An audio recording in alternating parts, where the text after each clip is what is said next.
همه خوب؟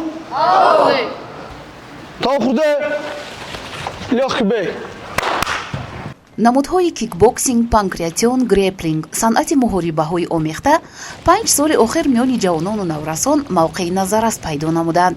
имрӯз бештари толору майдонҳои варзиширо дӯстдорони ин риштаҳои варзиш пур намуданд. клуби варзишии сипари шаҳри ваҳдат низ яке аз чунин толорҳост ки дилбохтагони ин навъҳои варзишро ба ҳам овардааст. толори мазкур даричаеро барои варзишгарон ҷиҳати ширкат дар мусобиқаҳои ҷумҳуриявию байналмилалӣ боз намудааст ки тариқи ин пайраҳа ҷумҳурии узбекистон, федератсияи россия, абудаби амуроти муттаҳидаи араб ва дигар кишварҳо макони сабқату муаррифии меҳан ва таҷриба касб намудани варзишгарони тоҷик гардиданд. маҳмуд пиров яке аз чунин варзишгаронест ки имрӯз мураббиёни толори варзишии сипар бо ифтихор номи ӯро ба забон меоранд. дар чемпионати ҷаҳон маҳмуд пиров соли 2022 дар абудаби иштирок кард. این ورزشگر ما 2 کرات 3 کرات چمپیون تاجماف است. با مسابقات دیگر هم چمپیون جمهوری تاجیکستان است. یک ورزشگر است که همه کلابراش بگیم کم سواد عالی بهترین ورزشگر ما. پرامزگرونی خب دست گرفتم. با طرف. پرامدادی یک تا خوردن پالی پرا تا آخره. درست تا آخره. خب گرفتم. гарчанде дар ин толор дӯстдорони санъати муҳорибаҳои омехта бештар ба назар мерасанд, аммо натиҷаҳо аз рӯи дигар намудҳои варзиш ҳам кам нестанд. танҳо аз намуди панкратион 2 сол пайи ҳам солҳои 2022 ва 2023 тими сепар миёни 50 дастаи шаҳру навоҳии кишвар мақоми аввалро касб намудааст. чун доираи федератсияи таҷмаф имрӯзҳо фароғ гардидааст, бештари варзишгарони клуби сипар низ ба санъати муҳорибаҳои омехтаи ғайрикасбиро овардаанд ва ин ҳам бесабаб нест. миннатдории худамро ба раиси федератсияи таҷмаф даврон ҷураев мерасонам ки барои мо варзишгарон мусобиқаҳои таҷмаф баргузор мегардонад ва мо метавонем дар он мусобиқаҳо қувваозмоӣ намуда ва бепул роҳхат ба дигар давлатҳо ба чемпионатҳои ҷаҳон гирем. таҷмаф як федератсия бақувват аст. хеле ба мо мақсад дастгириҳо мекунад. мусобиқаҳои касоне ки чемпиони ҷумҳурии тоҷикистон бошад ба мусобиқаҳои байналмилалии сатҳи ҷаҳонӣ мебарад. ин ба мо як дастгирии калон аст. вақти шуда хе набуд. ҳоли аз рӯзе ки таҷмаф шудагӣ бачаҳои мо ҷаҳонбинишон хеле дига шудагӣ. аз тими тоҷикистон 30 нафар дар мусобиқаи имаф дар шаҳри абудаби иштирок намудем. 7 медали тилло, 9 то биринҷӣ ва 4 то медали нуқра ба тоҷикистон овардем. толори варзишии сипар имрӯз бо дигар клубҳои варзишӣ аз қабили клуби варзишии леон, халид, ҷалол ҳамкориҳои зичро ба роҳ мондааст ва ин омил барои таҷриба васеъ намудани варзишгарон хеле муфид аст. ҳамвора мусобиқаҳо доир менамоянд, аз якдигар меомӯзанд, бо ҳам дӯст мешаванд. муҳим тоҷикистон муаррифӣ мегардад. мас тактикаи дурусти мураббиён сабаби музаффарияти пай дар пайи тарбиятгирандагони клуби варзишии сипар гардидааст. جیب سینو زاتر سر مفری 1 2 3 خاکی پای پیش مدروری کردم. дар панкратион 5 бор сазовори ҷои аввал гаштам ва соҳиби 3 камарбанд мебошам. 4 бор чемпион рушдсанда мебошам ва 3 бор дигар аз 1-2 камбар. ман тоҳиров алим дар клуби сипар тамрин мекунам. устоди ман тағоев неъматуллоҳ ва дар донишкадаи тарбияи ҷисмонӣ ба номи саймумин раҳимов дар бахши якум мехонам ки дар он ҷо варзишгаронро хеле дастгирӣ мекунам. тӯли 4 сол аст ки тамрин мекунам.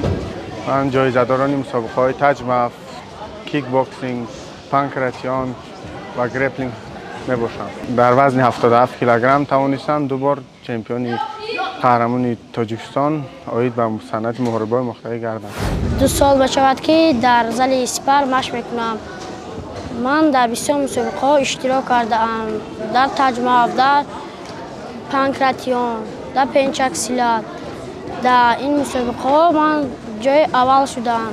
дар муҳорибаҳои омехта партияи ман хеле хуб аст. дар шаҳри душанбе ва дар дигар ноҳияҳои тобе мусобиқаҳои чемпионатӣ гузарондам. дар умум 63 медал дорам ва як таи он аз санъати муҳорибаҳои омехта таҷмаф мебошад ки ман дар он сазовор ҷои сеюм гаштам. ман роҳафтода нашудам, дар он хеле меҳнати зиёд кардам. ман тағоизода Мустафо дар вазни 40 кило дар зали сипар машқ мекунам. ман дар мусобиқаи таҷмаф, панкратион, байвои самбо و دیگر مسابقه ها اشتراک کرده جای اول را گرفتم. من آرزو دارم کلان شوم چمپیون شوم. چمپیونی تاج محل. من کریموف ایوب در تالار سپر 3 سال است که تمرین میکنم. در مسابقه های پانکراتیون تاج محل اشتراک نموده جایهای نمایان را اشغال نمودم. من زیاده از 40-50 مدال دارم. من در مسابقه جمهوری اوید به تاج محل اینچنین در مسابقه پانکراتیون نیز اشتراک نمودم و من جام مسابقه را به دست آوردم. من کامرانبگ عطایف ورزشگر شهر وحدت در وزن 77 کیلوگرم در مسابقه جمهوری تاج محل سزاوار جای سوم گشتم. من در کلوب ورزشی سپر با همراهی مربی خود تقویف نعمتالله مشق تمرین می‌نمایم. در آینده نقشه دارم که این سال به شهر ابودابی رفتم و جای اول را اشغال نمایم. айни ҳол бошад омодагиҳо ба мусобиқаи шаҳрии федератсияи таҷмаф дар сатҳи баланд ҷараён дорад. чорабинии варзиши рӯзҳои наздик доир мегардад. беҳтаринҳо чун ҳамешагӣ ба мусобиқаи ҷумҳуриявӣ роҳ меёбанду нафарони ғолиб берун аз кишвар нерӯ месанҷанд. мураббӣ бошад миёни варзишгарон аллакай тими мукаммалро иборат аз 15 варзишгар ҷамъ намудааст. пеш ҳамин чи мусобиқаи таҷмаф ҳама медонед моҳи феврала кори якими мо бояд фақат гӯштигмона ба қувват кардана мешастем проход медире будру таза сразу даста кулчат мекунем нагиремаш. мо тайёрӣ дидесем бачаҳоро хуб тайёр кунем як натиҷаи беҳтарино дар соли 2024 аввали 2024 сар кунем. дастша контрол мекунӣ ки наздик нашава потоу пор мемонӣ. хоп миёна рост бигирӣ. аз ин лиҳоз тамринҳо дар се баст ба роҳ монда шуданд.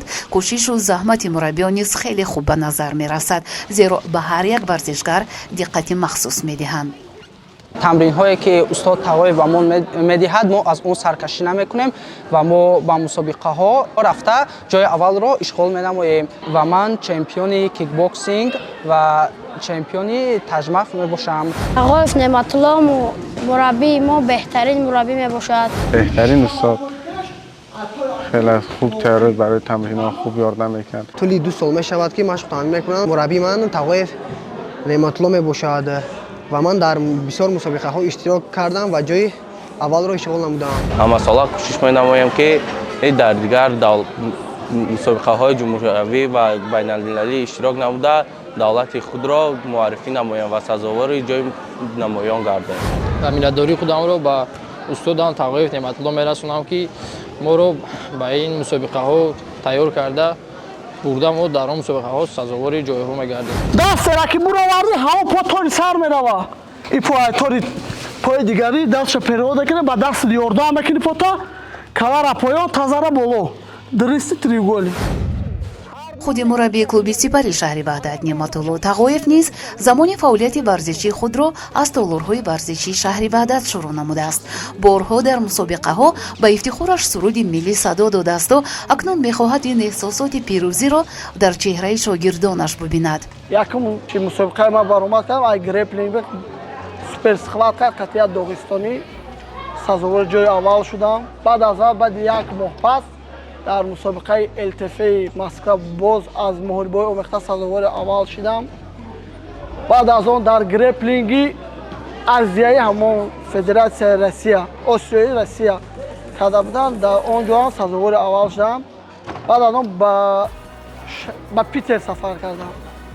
дар мусобиқаи байвои самбо баромад кардам. дар он ҷо ҳам сазовори аввал шудам аз намуди байвои самбо ва греплинг. дастша сразу перевода кунем дури по дуровардем дасти дигариша замин дамеҷи ки даст сихта ай таг медурори соат накапӣ капидем даста замин дамеҷи ки икуни даст набаро ира тела мекунем.